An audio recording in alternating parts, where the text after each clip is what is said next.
Tiada yang abadi di dunia, tiada yang kan tinggal selamanya. Hanya satu pribadi, sobat yang setia, Yesus Kristus Tuhan yang mulia. Tiada yang dapat aku banggakan, harta, kedudukan, kekayaan, semuanya nanti akan ku tinggalkan, karena semuanya hanya pinjaman. Harta yang abadi kan menjadi bagianku di langit yang baru, bumi yang baru. Sekarang hidupku adalah persiapan agar ku layak menerima kemuliaan bersama Bapa dalam kekekalan.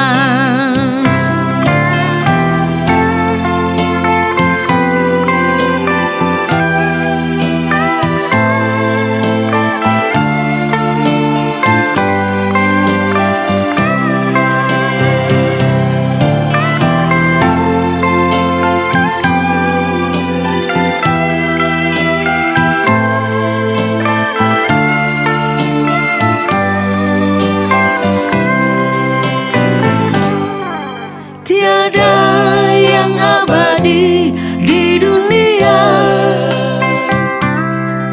tiada yang kan tinggal selamanya.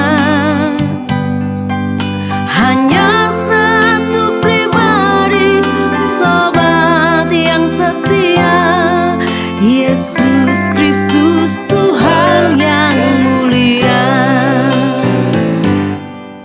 Tiada yang dapat aku banggakan, harta, kedudukan, kekayaan, semuanya nanti akan ku tinggalkan, karena semuanya hanya pinjaman. Harta yang abadi kan menjadi bagianku di langit yang baru, bumi yang baru.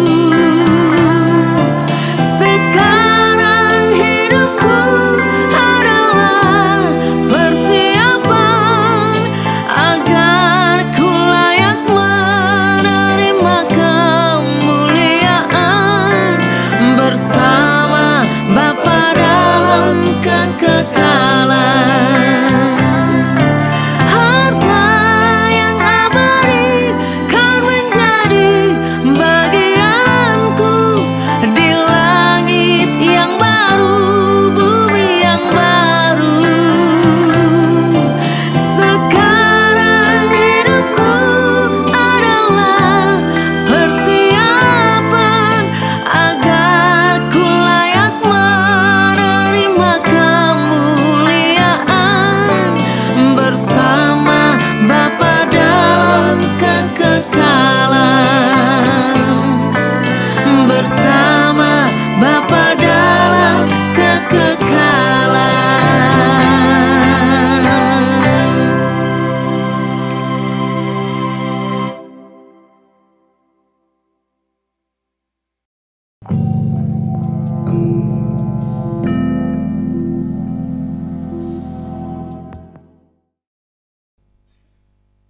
Puji nama Tuhan. Dari tempat ini kami menyapa Bapak Ibu Saudara sekalian. Shalom. Haleluya. Dimanapun Bapak Ibu berada saat ini, mari buka hati untuk Tuhan. Kita persiapkan waktu kita yang terbaik dan hati kita yang terbaik untuk beribadah dengan sungguh pada pada saat ini. Walaupun kita tidak berada dalam satu ruangan, tapi kalau kita bersungguh-sungguh beribadah, kita akan bersama-sama ada dalam hadirat Tuhan. Amin. Persiapkan hatimu. Kita mau katakan, ajar aku Bapa. Gentar sepatutnya hanya kepada Tuhan Yesus dan mengasihi Yesus dengan segenap hati, jiwa, dan akal budi. Haleluya. Amin.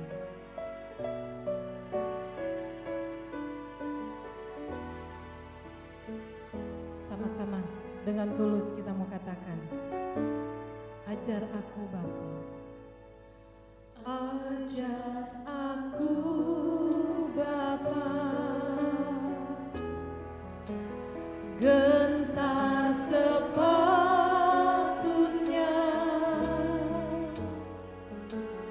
kepadamu, Bapa kami yang di surga.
namamu Tuhan. Terpuji namamu, syukur kami bagimu. Haleluya. Segala kemuliaan hanya bagimu Tuhan. Kami percaya Engkau ada saat ini dimanapun kami berada Tuhan.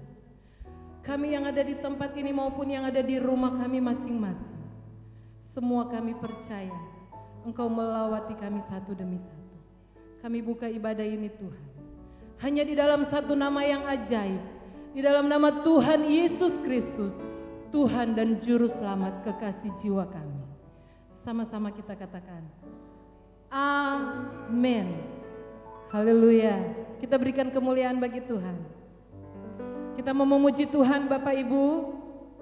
Dari tempatmu berada, dimanapun Anda berada, mari kita bangkit berdiri semua. Kita mau katakan, tak terbayang kasih Tuhan dalam hidup kita. Ajaib Kau Tuhan, besar dan perkasa. Haleluya.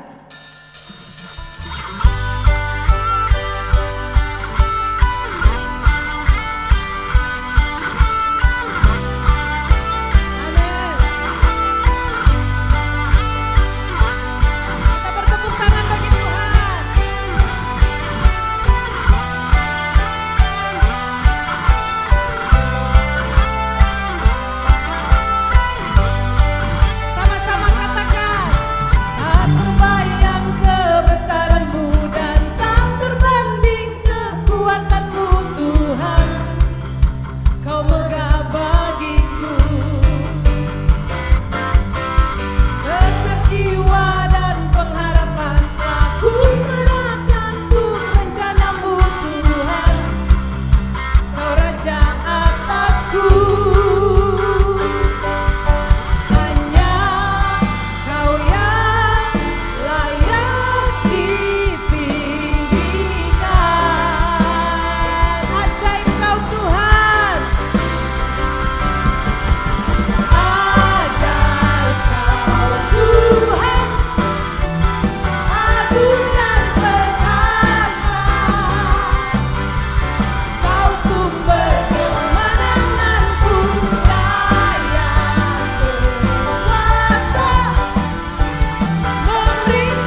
kita teduhkan jiwa ini dan kita mau masuk dalam pemberitaan firman Tuhan. Siapkan hati kita untuk menerima firman Tuhan.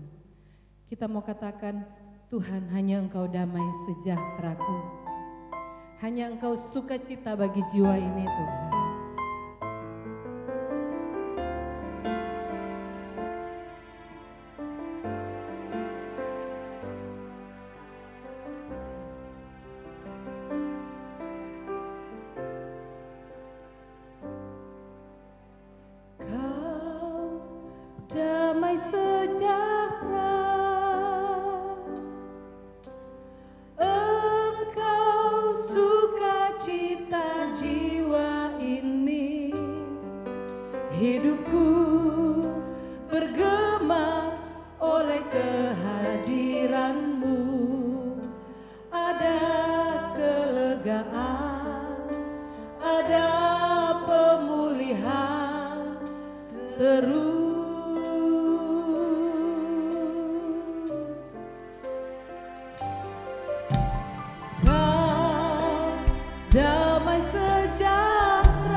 Undang bangkit berdiri semua. Kita berdoa untuk firman Tuhan. Yang Maha Kudus, Tuhan semesta alam, pembela yang agung, Yesus. Tuhan semesta alam, pembela yang agung, Yesus. Tuhan semesta alam, pembela yang agung, Yesus.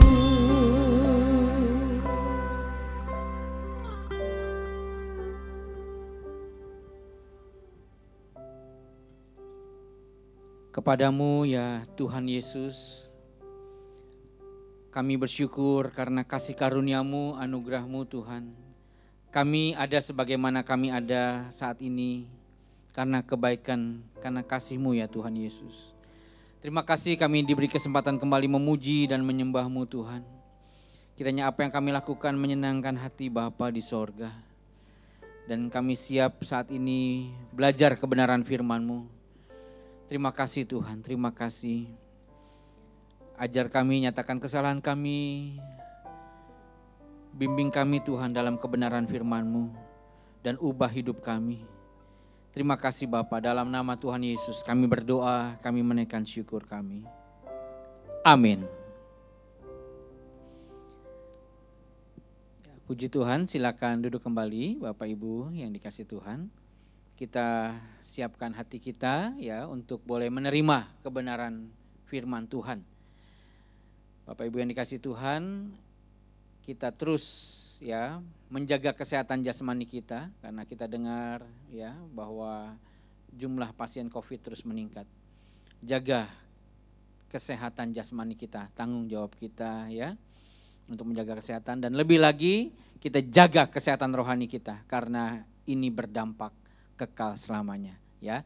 Tuhan Yesus memberkati, menyertai Bapak Ibu Saudara semua. Kami mengasihi Bapak Ibu Saudara semuanya. Tuhan berkati. Baik, shalom Bapak Ibu Saudara-saudari yang dikasihi Tuhan. Mari kita berdoa. Bapa di surga, kami bersyukur, berterima kasih atas kesempatan kami kembali boleh belajar dari firman Tuhan. Kami memerlukan Roh Kudus menolong kami agar kami mengerti dan dimampukan untuk melakukannya. Ampuni semua salah pelanggaran dosa kami. Kami bersyukur, berterima kasih di dalam nama Tuhan Yesus. Amin. Bapak Ibu, saudara-saudari yang dikasihi Tuhan, kali ini kita akan belajar tentang bagaimana hidup orang benar ya, atau bagaimana hidup orang percaya. Saya akan membacakan satu bagian firman Allah untuk kita bisa jadikan dasar untuk renungan kita pada kali ini. Dari Yohanes pasalnya yang ketiga, ayat yang ke-16. Demikian firman Tuhan. Karena begitu besar kasih Allah akan dunia ini, sehingga ia telah mengaruniakan anaknya yang tunggal, supaya setiap orang yang percaya kepadanya tidak binasa, melainkan beroleh hidup yang kekal. Satu lagi kita akan baca dari Efesus pasalnya yang kedua, ayat yang ke-8 dan 9. Demikian firman Tuhan. Sebab karena kasih karunia kamu diselamatkan oleh iman. Itu bukan hasil usahamu, tetapi pemberian Allah. Itu bukan hasil pekerjaanmu, jangan ada orang yang memegahkan diri. Bapak Ibu yang dikasihi oleh Tuhan, apa yang diajarkan, yang disampaikan oleh Rasul Paulus di bagian yang kedua tadi, yaitu dari Efesus pasal yang kedua, itu konsisten dengan apa yang disampaikan oleh Tuhan Yesus sendiri. Dikatakan bahwa ada kasih dan karunia di situ, ya. Jadi bahwa manusia itu selamat atau diselamatkan itu hanya oleh kasih karunia Allah, ya. Saya pernah mendengar orang memberikan ilustrasi tentang keselamatan ini dengan ilustrasi dari seorang petinju ya. Kita tahu bahwa Indonesia pernah punya petinju hebat, itu namanya Chris John ya. Beliau juara dunia sampai cukup lama ya pada waktu itu ya. Saya sendiri juga pernah menyaksikan langsung ketika Chris John bertanding pada waktu itu di Kalimantan Timur, kira-kira 2 kali kalau saya tidak keliru ya, tahun 2005-2006. Lalu orang tersebut memberi ilustrasi kira-kira demikian ya. Ketika Chris John bertanding, karena dia juara dunia, maka itu hadiahnya atau uang hasil kejuaraannya itu besar sekali ya. Ketika Chris John pulang, kemudian memberikan uang hasil kemenangannya kepada istrinya, lalu itu ditarik sebagai sebuah ilustrasi, demikianlah caranya memandang keselamatan ya. Bahwa Yesus yang bertarung di kayu salib habis-habisan, Alkitab mencatat dia dipukuli, diludahi, dia bahkan dicambuk sampai mati, lalu kemenangannya diberikan kepada kita. Ya, jadi kita tidak perlu berbuat apa-apa lagi. Bapak Ibu yang dikasihi oleh Tuhan, cara memandang ini sebetulnya tidak komplit ya, tidak selesai ya. Sebab kisah Chris John dengan istrinya tidak begitu ya. Memang benar waktu Chris John bertanding, dia babak belur, dia juga dipukul, tidak mungkin dia cuma mukul tapi tidak dipukul kan begitu. Ketika dia pulang, dia menang, benar uangnya, hasil kemenangannya diberikan kepada istrinya. Tetapi yang tadi saya katakan yang ceritanya tidak selesai di situ.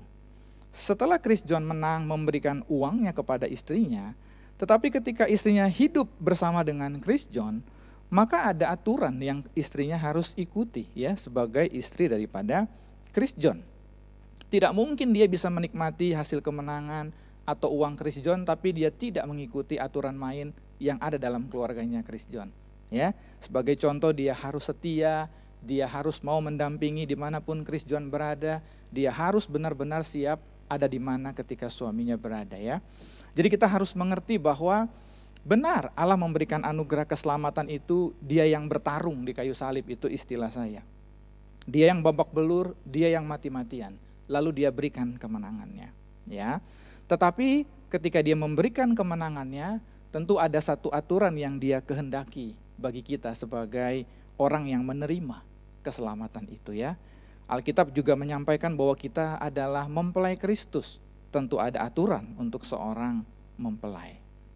Baik, Bapak Ibu yang dikasihi oleh Tuhan, kalau ada orang Kristen yang setelah dia sekian lama ya mengaku sebagai orang percaya, tetapi dia tidak mengerti apakah dia telah memiliki hidup kekal atau tidak, maka berarti ada masalah di situ ya.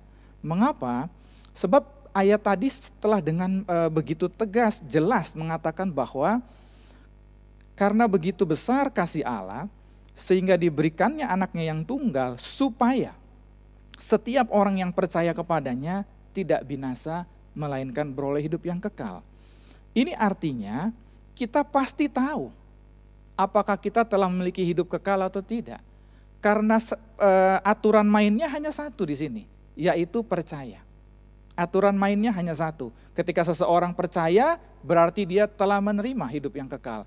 Ketika seseorang tidak percaya, maka dia tidak memiliki hidup yang kekal. Sesimpel itu, sesederhana itu. Tidak lebih, tidak kurang. Bapak Ibu yang dikasihi oleh Tuhan, dalam banyak ayat yang lain, Yesus berkali-kali menyampaikan bahwa di dalam hidup ini orang Kristen atau orang yang mau mengenal Kristus atau orang yang bersinggungan dengan Kristus, itu cuma punya dua pilihan. Selalu seperti itu dikatakan ya.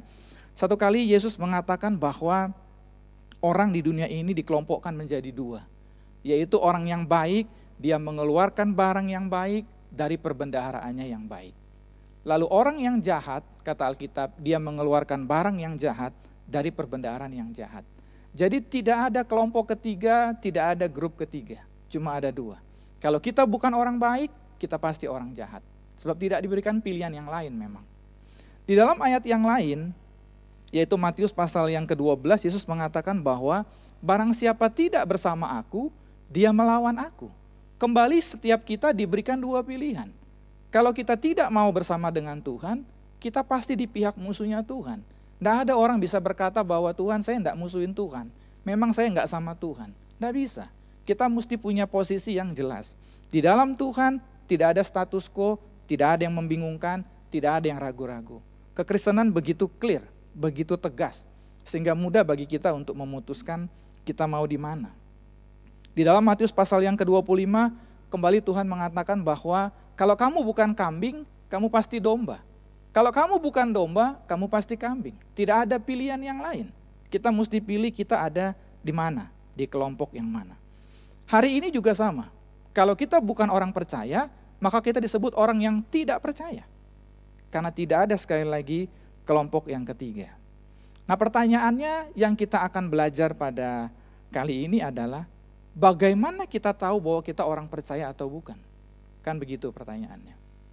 Karena memang tidak ada pilihan yang lain, ya. Bapak Ibu yang dikasihi oleh Tuhan, tentu saja seseorang menjadi orang percaya atau telah menjadi orang yang percaya kepada Tuhan, itu bukan karena dia berkata bahwa dia percaya kepada Tuhan, ya. Sama seperti orang menikah, lalu istrinya bilang sama dia, sama suaminya misalnya, saya percaya sama kamu. Belum tentu dia benar-benar percaya, ya. Jadi bukan karena kita mengatakan kita orang percaya, atau kita mengatakan kita orang benar, atau bahkan kita bilang kita paling benar, ya. Tidak ada hubungannya dengan itu. Kalau dia pengkhotbah, tentu saja bukan karena khotbahnya paling bagus, ya, atau paling banyak disukai orang. Tentu saja tidak ada hubungannya juga dengan itu, gitu ya. Saat ini ya, di zaman sekarang khususnya yang saya tahu ya, bahwa salah satu pengkhotbah yang favorit adalah kalau pengkhotbah itu bisa lucu, ya, itu jemaat suka sekali ya.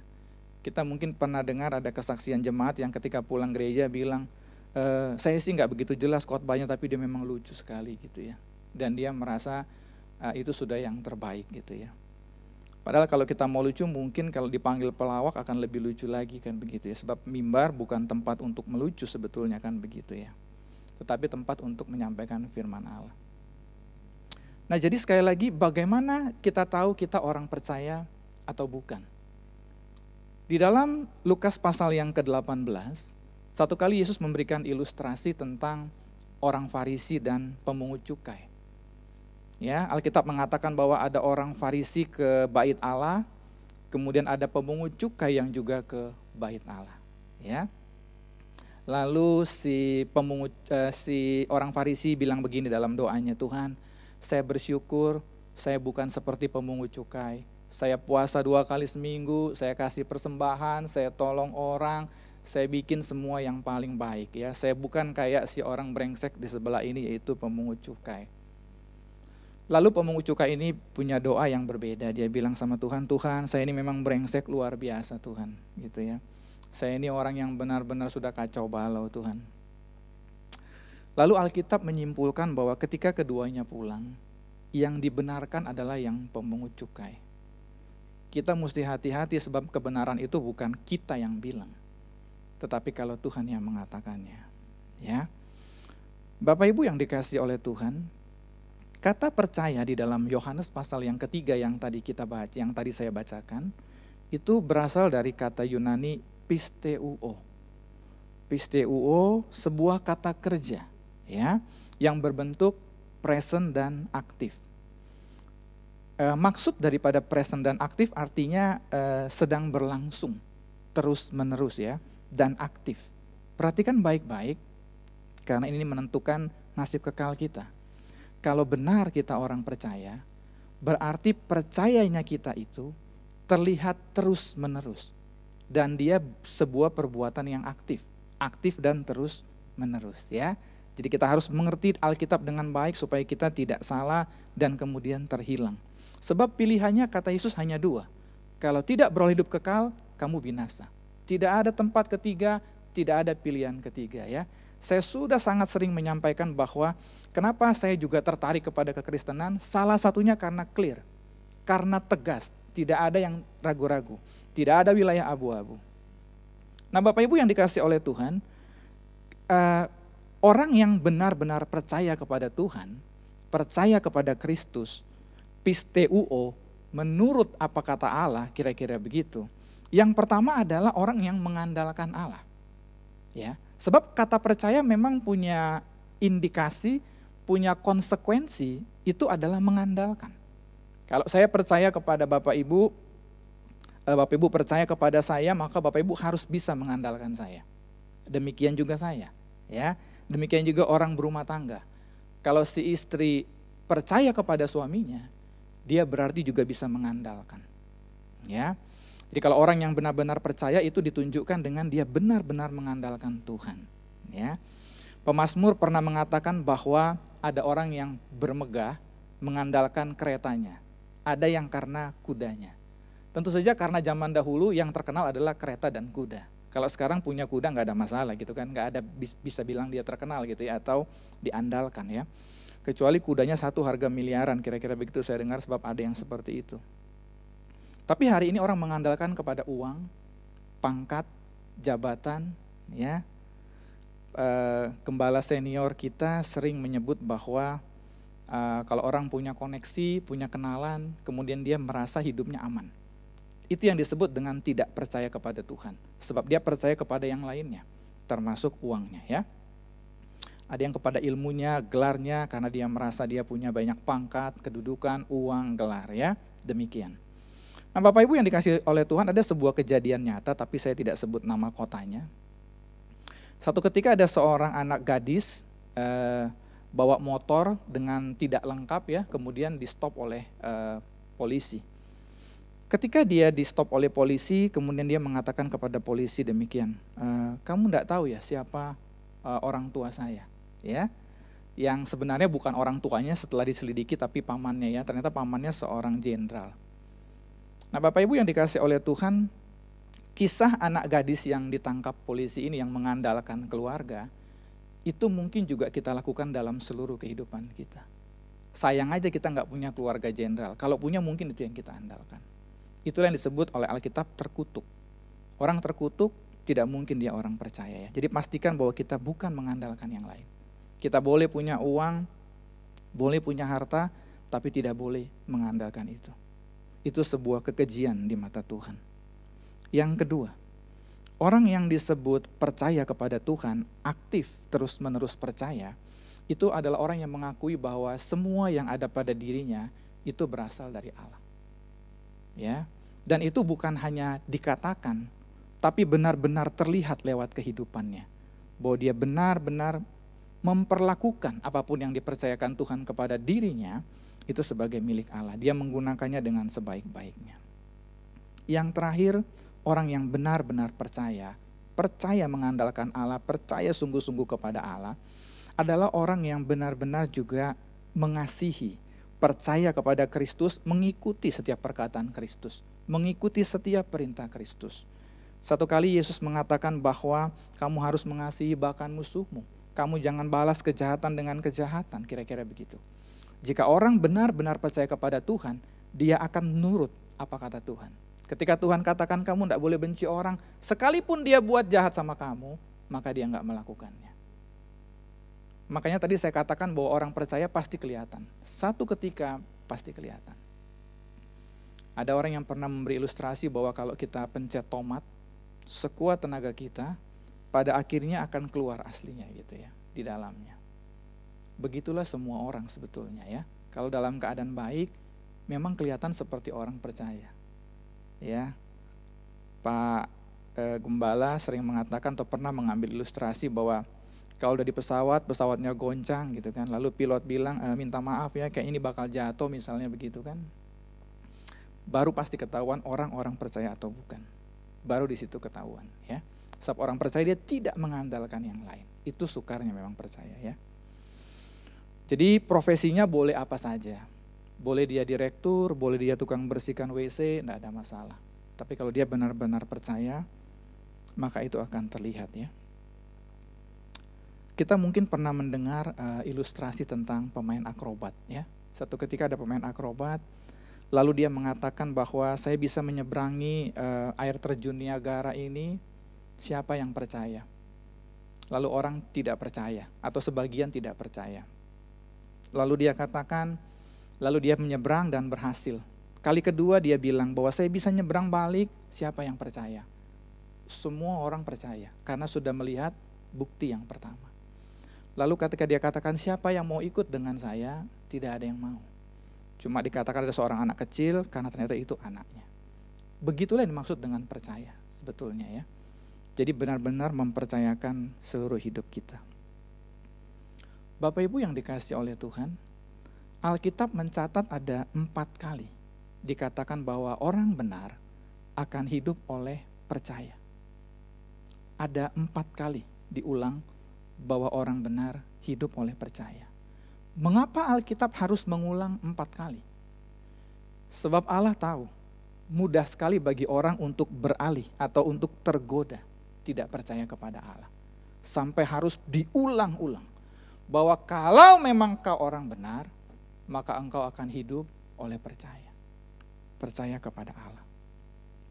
Jadi kekristenan punya 2 ciri yang tidak boleh tidak ada. Ciri pertama adalah Allah yang sudah mengerjakan keselamatan di kayu salib di dalam Kristus Yesus dan diberikannya keselamatannya kepada kita. Orang Kristen menyebutnya anugerah, menyebutnya kasih karunia, dan itu memang benar. Ciri itu tidak boleh tidak ada. Tidak boleh ada orang yang mengatakan bahwa dia selamat karena perbuatan baiknya. Itu orang yang benar-benar jahat. Orang yang benar-benar bahkan biadab. Sebab dia tidak menghormati pengorbanan Kristus di kayu salib. Tapi semua orang selamat hanya oleh darah Kristus. Itu yang Alkitab katakan. Tapi itu bukan ciri satu-satunya. Orang Kristen yang benar-benar percaya, dia memiliki pembuktian di hidupnya. Ada perubahan dari orang yang tidak percaya menjadi percaya. Kira-kira begitu. Dan itu tidak bisa tidak terus-menerus ditunjukkan dalam kehidupannya. Ya. Jadi mari kita mengerti kalau memang hari ini kita tahu kita sudah dengan benar mempercayai Tuhan, maka kita juga tahu bahwa ada keselamatan dalam hidup kita. Ya, ada kehidupan kekal. Tapi kalau kita tidak menjalani hidup seperti yang tadi saya sampaikan, maka memang kita tahu kita tidak ada dalam keselamatan ya. Kita tidak memiliki kehidupan yang kekal. Tapi kita masih punya kesempatan. Alkitab bilang selama masih bisa disebut hari ini, maka masih ada kesempatan buat kita untuk berbalik percaya kepada Allah. Saya mengajak kita untuk merenungkan, mempertimbangkan. Kalau kita setuju, kita ambil komitmen untuk benar-benar percaya kepada Tuhan. Amin. Mari kita berdoa. Bapa, kami berterima kasih atas firman yang kami boleh belajar sekalipun sedikit, tapi kami mohon pertolongan Roh Kudus untuk membuat kami mengerti kebenaran firman Allah. Kami bersyukur, berterima kasih di dalam nama Yesus. Amin. Bapak Ibu sudah diberkati oleh kebenaran firman Tuhan. Amin. Kita akan menutup ibadah raya yang kedua ini. Mari kita bangkit berdiri bersama-sama. Hanya satu kerinduanku. Hanya satu kerinduanku, Sempurna seperti Bapakku, sesuai rancangan semula, serupa dengan Tuhan Yesus, serupa dengan Tuhan Yesus. Tujuan imanku berkenan di hadapan. Oh, angkat hatimu, angkat tanganmu, sembah Tuhan. Amin. Amin. Haleluya. Serupa dengan Tuhan Yesus. Tujuan imanku berkenan di hadapan Bapa.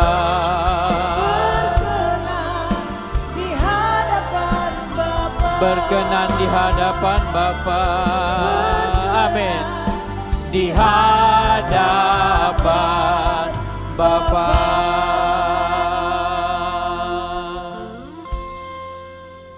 Bapa di sorga, inilah yang menjadi doa kami, kerinduan kami, komitmen kami untuk kami terus berjuang.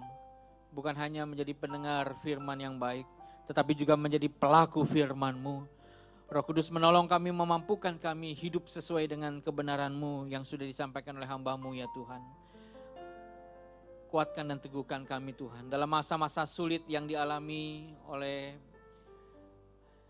Tuhan, banyak jiwa, banyak orang di muka bumi ini, Tuhan tetap berserta dengan kami. Dalam masa pandemi COVID-19 ini Tuhan, tolong kami untuk kami lebih dekat dengan Tuhan, lebih cinta Tuhan, lebih takut akan Tuhan. Terima kasih Bapa. Berkati terus urapi hamba-Mu yang sudah menyampaikan isi hati-Mu. Juga Tuhan memberkati seluruh pengurus, seluruh aktivis dan jemaat Tuhan yang dengan setia mengikuti ibadah raya yang kedua. Tuhan memimpin, Tuhan menyertai dan memberkatinya. Terpujilah nama-Mu ya Tuhan Yesus. Dan kami arahkan hati kami menerima berkat yang dari Tuhan saja. Para permata hati Tuhan, arahkan hatimu kepada Tuhan. Terimalah berkat anugerah yang besar dari Allah Bapa di sorga. Cinta kasih dari Tuhan Yesus. Pimpinan penyertaan Roh Kudus atas hidup kita semua. Hari ini sampai selama-lamanya. Kita semua sudah diberkati Tuhan. Dan siap menjadi saluran berkat Tuhan. Sama-sama katakan amin. Amin. Tuhan Yesus memberkati Bapak Ibu Saudara semuanya. Kami mengasihi Bapak Ibu Saudara. Haleluya.